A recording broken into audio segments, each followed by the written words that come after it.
नमस्कार दोस्तों, स्वागत है आपका प्रैक्टिस कैफ़े में। और आज से हम शुरुआत करने जा रहे हैं इंग्लिश ग्रामर के वीडियोस की। और आज का जो वीडियो है ये पार्ट 1 होगा और इस पार्ट 1 में we are going to have an introduction. देखिए, आप कभी भी किसी इंसान से जब मिलते हैं तो क्या बिना इंट्रोडक्शन या बिना उसके परिचय जाने ही आप उससे दोस्ती कर लेते हैं या उनके व्यक्तित्व के बारे में आप पूरा जान जाते हैं? तो यही सेम बात जो है वो इंग्लिश ग्रामर पे भी लागू होती है। तो आपको ये लगता होगा कि ग्रामर में हम पार्ट ऑफ स्पीच पढ़ेंगे, डायरेक्ट इनडायरेक्ट पढ़ेंगे, एक्टिव पैसिव पढ़ेंगे, टेंस पढ़ेंगे। हाँ, बिल्कुल पढ़ेंगे, बट उनसे पहले, उन चीज़ों से पहले इंट्रोडक्शन बहुत ज़रूरी है। अगर आपको ये नहीं पता कि इंग्लिश क्या है, अगर आपको ये नहीं पता कि ग्रामर क्या है, तो उसको जाने बिना आप आगे नहीं बढ़ सकते। और मैं ये चाहती हूँ कि जब हम आगे के वीडियोज़ देखें, आगे की वीडियोस मैं बनाऊं, तो उनमें कोई भी अगर टर्म आ रही है, कोई भी शब्द ऐसा आ रहा है जिससे आप परिचित नहीं हैं, तो वहाँ पर सुई अटक जाती है। तो वहाँ से आप आगे नहीं बढ़ पाते हैं या आपको वो प्रॉपरली समझ नहीं आ पाता है। तो ऐसा है कि आज की वीडियो में हम इंट्रोडक्शन करेंगे और उससे आगे आने वाले वीडियोस में हम रेगुलर जो है वो ग्रामर के टॉपिक्स करेंगे। तो बने रहिए मेरे साथ और शुरुआत करते हैं हम आज की वीडियो की। तो देखिए, इंग्लिश ग्रामर कर रहे हैं हम, ठीक है। तो उसको जानने से पहले हम ये देखते हैं कि व्हाट इज़ इंग्लिश, यानी इंग्लिश क्या है। हम इंग्लिश पढ़ रहे हैं, इंग्लिश ग्रामर पढ़ रहे हैं, तो हमें ये पता होना चाहिए कि इंग्लिश क्या है। तो देखिए, इंग्लिश इज़ अ लैंग्वेज, ठीक है। ये तो सामान्य सी बात है, आपको पता है कि इंग्लिश जो है वो एक भाषा है। अब देखिए, भाषा क्या है? भाषा क्या है? The system of communication in speech and writing that is used by people. अब क्या है कम्युनिकेशन? कम्युनिकेशन क्या होता है? संचार, संचार, ठीक है। बात करना एक दूसरे से। मैं बोल रही हूँ, आप सुन रहे हैं, ये भी एक संचार है। तो सिस्टम ऑफ कम्युनिकेशन, संचार की व्यवस्था, इन स्पीच एंड राइटिंग, बोलने में और लिखने में, that is used by people. और अलग अलग नेशन के अकॉर्डिंग जो है वो अलग अलग लैंग्वेज हो सकती है। जैसे हम हिंदुस्तान में रहते हैं तो यहाँ की लैंग्वेज जो है वो हिंदी है। इंग्लैंड के लोग हैं तो इंग्लिश उनकी लैंग्वेज है। ऑस्ट्रेलिया के होंगे तो उनकी ऑस्ट्रेलियन लैंग्वेज होगी। तो ये डिपेंड करता है नेशन पे या उनके देश पर। आगे देखते हैं। तो अब देखिए, कम्युनिकेशन की हमने बात की, तो सबसे पहले हम ये देखेंगे कि कम्युनिकेशन क्या होता है। तो मैंने ये बात की कि संचार होता है, ठीक है, बात करना, एक दूसरे के साथ अपना जो फीलिंग्स हैं, अपने इमोशंस हैं, अपने विचार जो हैं उनको शेयर करना। अब 3 टाइप्स ऑफ कम्युनिकेशन, जो कम्युनिकेशन के 3 प्रकार हैं, पहले हम उनको देख लेते हैं। पहला है verbal communication, non verbal communication, written communication. आइए इन सबको जानते हैं कि ये सब चीज़ें क्या हैं। तो पहला देखते हैं verbal communication. Verbal communication is any communication that uses language to convey meaning. अब देखिए, हिंदी में अगर हम बात करें तो वर्बल जो है उसका सीधा सीधा अर्थ होता है मौखिक। दूसरा इसका अर्थ होता है शब्द, यानी कि शब्द के साथ। तो वर्बल के 2 अर्थ निकलते हैं। यहाँ पर हम इसका मौखिक जो अर्थ है वो ले रहे हैं। तो वर्बल कम्युनिकेशन क्या है? कोई भी ऐसा कम्युनिकेशन जिनके अंदर हम लैंग्वेज को यूज करते हैं, शब्दों को यूज करते हैं टू कन्वे मीनिंग, अपना अर्थ बताने के लिए, कन्वे करने के लिए। It can include oral communication such as speaking to another person over the telephone, face-to-face discussion, interviews, debates, presentation and so on. अब verbal communication के उदाहरण देखते हैं कि आप बात कर रहे हैं किसी से, ठीक है। अब मैं आपसे बात कर रही हूँ, मैं आपको बता रही हूँ, आप सुन रहे हैं, तो ये verbal communication का उदाहरण है। हालांकि आप स्लाइड्स देख रहे हैं, written communication भी यहाँ पर हो रहा है, पर जो मैं बोल रही हूँ, जिसे आप सुन रहे हैं, that is an example of verbal communication. अब दूसरी चीज़ देखते हैं कि देखिए, आप अपने दोस्तों के साथ गप्पे मारते होंगे, फ़ोन पे भी मारते होंगे, सीधी भी उनसे बात करते होंगे, फेस टू फेस भी बात करते होंगे, डिस्कशन करते होंगे, कुछ बेवजह की बातें भी करते हैं। तो वो क्या है? That is also verbal communication.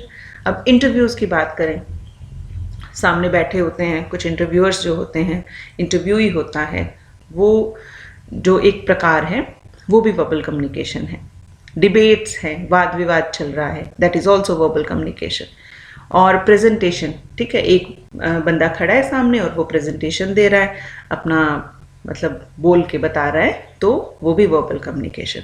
और बिल्कुल एकदम सामान्य शब्दों में बताऊं, सीधी सीधी बात बताऊं, तो संसार में जितनी भी तरह की चुगलियां हैं ना, वो सारी वर्बल कम्युनिकेशन में आती हैं। अब तो आप बिल्कुल समझ गए होंगे। ठीक है, आगे हम बात करते हैं नॉन वर्बल कम्युनिकेशन की। तो नॉन वर्बल क्या है? देखिए, वर्बल का उल्टा है नॉन वर्बल कम्युनिकेशन। वो स शब्द था, इस ये अशाब्दिक संचार होगा। कैसे होगा? Non verbal communication is the transmission of messages और signals through a non verbal platform such as eye contact, facial expressions, gestures, postures, use of objects and body language। तो पहले आपको थोड़ा टेक्निकली समझा देते हैं, उसके बाद सीधी सीधी बात करेंगे। तो नॉन वर्बल कम्युनिकेशन में क्या हो जाएगा? वर्बल का उल्टा। वर्बल कम्युनिकेशन में हम शब्दों का प्रयोग कर रहे थे, और नॉन वर्बल कम्युनिकेशन में हम अशाब्दिक संचार करेंगे। कैसे? इशारों से। अब गुरु रंधावा का अगर सॉन्ग आपने सुना होगा, इशारे तेरे कंगने दे, है ना, तो बिल्कुल समझ गए होंगे कि वो नॉन वर्बल कम्युनिकेशन की बात हो रही है। ठीक है, और ये इशारे जो हैं, ये किसने ज़िंदगी में नहीं किए होंगे? जब आप एग्जामिनेशन हॉल में बैठे होते हैं तो चीटिंग करते वक्त नॉन वर्बल कम्युनिकेशन का प्रयोग होता है। अगर आप टीनेजर हैं तो पक्का आपने नॉन वर्बल कम्युनिकेशन का यूज़ किया होगा। अगर आप पेरेंट्स हैं तो भी आप अपने बच्चों के लिए आपने नॉन वर्बल कम्युनिकेशन का यूज़ किया होगा, स्पेशली जब घर में गेस्ट आए हुए होते हैं। तो इतने एग्जाम्पल देने के बाद मुझे नहीं लगता कि आपको नॉन वर्बल कम्युनिकेशन नहीं समझ में आया होगा। नेक्स्ट बात करते हैं हम रिटन कम्युनिकेशन की। Is the exchange of information, ideas और messages through written language in the form of letters, emails, notes and more. अब ये तो बिल्कुल सामान्य कम्युनिकेशन है। वर्बल हमने देखा, नॉन वर्बल हमने देखा, ये है लिखित संचार। लिखित संचार में क्या होगा कि जितना भी हम ऑफिस का, स्कूल का होमवर्क वगैरह करते हैं, वर्क करते हैं, रिटन में जो हम देते हैं, लिखित रूप में हम देते हैं, वो रिटन कम्युनिकेशन है। जितने भी आपकी टेक्स्ट बुक्स हैं वो रिटन कम्युनिकेशन का उदाहरण है। आजकल व्हाट्सएप, इंस्टा, फेसबुक, इन पे जितनी भी मैसेजिंग होती है हम टेक्स्ट के थ्रू जब हम बात करते हैं, that is a type of written communication. तो डे टू डे अपनी लैंग्वेज, डे टू डे जो लाइफ है, उनमें से अगर उदाहरण आपको दिए जा रहे हैं तो आपको बहुत जल्दी समझ में आ जाएगा। तो मुझे नहीं लगता है कि रिटन कम्युनिकेशन के बारे में भी आपको अब कोई डाउट है कि सीधा सीधा उदाहरण ले लीजिए आप व्हाट्सएप का। तो व्हाट्सएप में आप टाइप करके आप अपने फ्रेंड्स को मैसेज भेजते हैं, उनका रिप्लाई आता है, that is an example of written communication. अब देखते हैं, language is a mean of communication. अब क्या है? देखो, कम्युनिकेशन आपको इसलिए मैंने बताया था क्योंकि लैंग्वेज जो है वो संचार का साधन है। साधन से आप समझते हैं, साधन का प्रयोग देखिए सभी करते हैं। बच्चों को स्कूल जाना है, दे विल यूज वैन या साइकिल या पैदल, कैसे भी जाएंगे तो वो किसी न किसी साधन का प्रयोग करेंगे। ठीक है, कोई हाउस वाइफ्स होती हैं, उनको रोटी बनानी है तो वो बेलन का प्रयोग करेंगी, तो साधन है बेलन भी, है ना। और इसके अलावा बहुत सारे ऐसे उदाहरण हैं हमारे आसपास के जीवन में कि हम बहुत सारी चीज़ों में हम साधन का प्रयोग करते हैं। तो लैंग्वेज क्या है?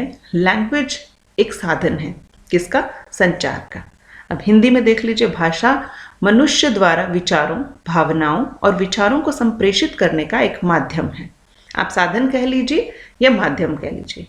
बिल्कुल सिंपल भाषा में समझाऊं आपको तो बिचौलिए की भूमिका जो है वो अदा करती है। आगे देखते हैं।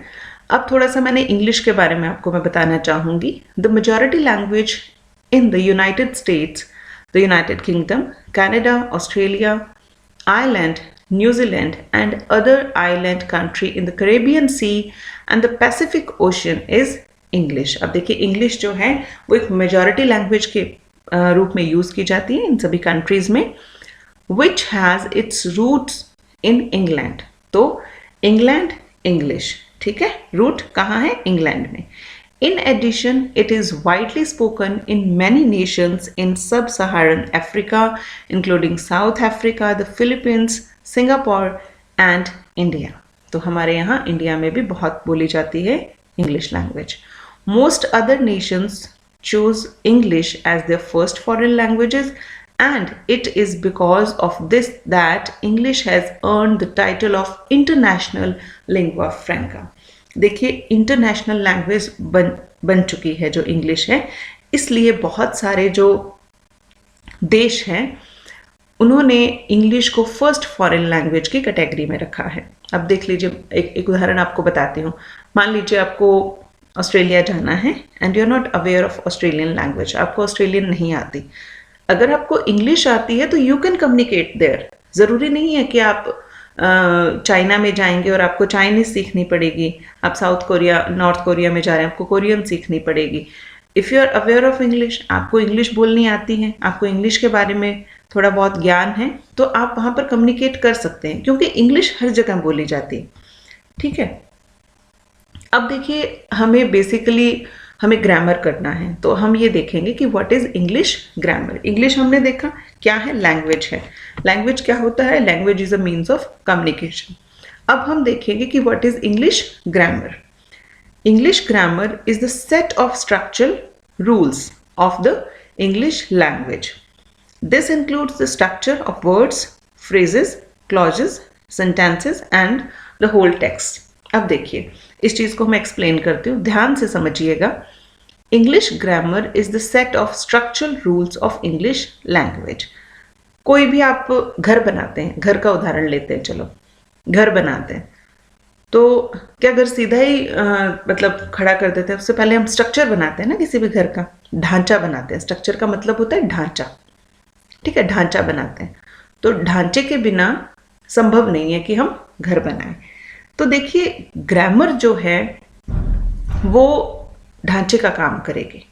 ठीक है, English grammar is the set of structural rules of the English language. अगर हमने इंग्लिश लैंग्वेज को समझना है तो इसके जो स्ट्रक्चरल रूल्स हैं उनको समझना पड़ेगा, और वो रूल्स हमें कौन सिखाएगा? ग्रामर। ठीक है, किस तरह के रूल्स होते हैं उनको हम बाद में देखेंगे।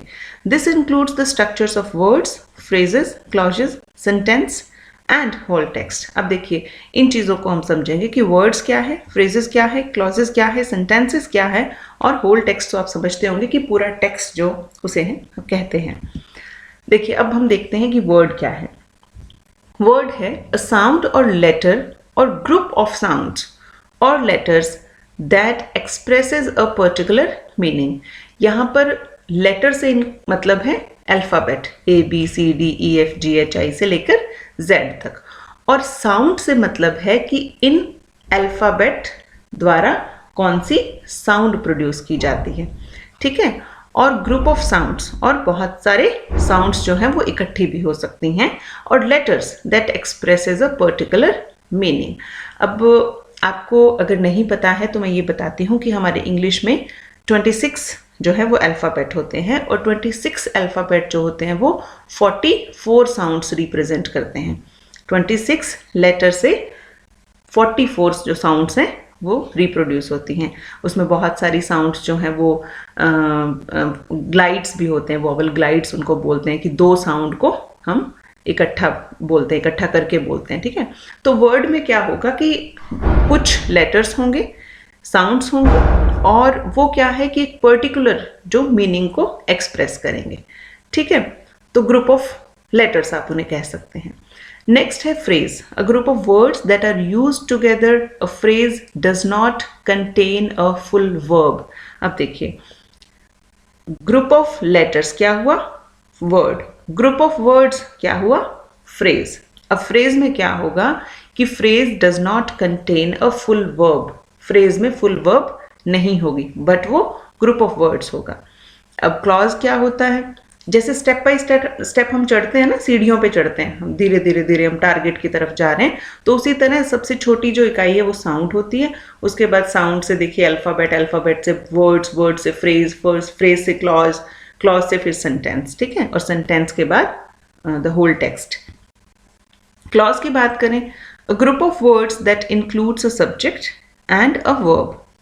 A clause is usually a part of a sentence. अब आप इसको थोड़ा सा सेंटेंस के साथ कनेक्ट करके देखिए हम इन सारी चीज़ों को दोबारा करेंगे, बट मैं आपको ये थोड़ा सा समझा देती हूँ कि पिछले वाली स्लाइड में हमने देखी कि ये जो स्ट्रक्चरल रूल्स हैं इंग्लिश लैंग्वेज के, जिसको हम ग्रामर कहते हैं, ये किस चीज़ का स्ट्रक्चर इसके अंदर होता है। तो वर्ड, फ्रेज, क्लॉज, सेंटेंस, इनका स्ट्रक्चर जो है वो हमें ग्रामर समझाएगी। तो पहले इनको समझना जरूरी है। अ group of words that includes a subject and verb, a clause is usually only a part of a sentence.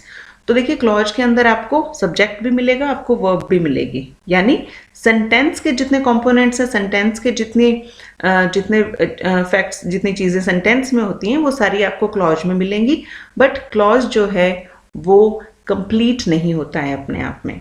Clause आपको पढ़ के ऐसा लगेगा कि कुछ ना कुछ अभी बाकी है। सेंटेंस की बात करते हैं। Group of words containing a subject and a verb that expresses a statement, a question, etcetera.